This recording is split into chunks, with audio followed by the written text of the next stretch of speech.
organization. And the float salutes our producer Ira Lawson's favorite celebration is because of the booze. The Oktoberfest. From Burbank Tournament of Roses Association, it's another self-billed entry, and a happy customer enjoys a refill of his favorite adult beverage as an Oompah band plays on the half-barrel stage.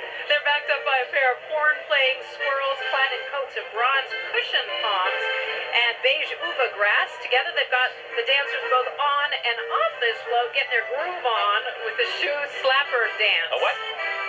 You want to know what the shoe slapper Tell dance me what a is? shoe slapper dance It is. originated in the Austrian Alps and Bavaria. In the dance, the male wood grouse is sort of vying for the eye of a fetching female grouse whose role is to coyly ignore her suitor.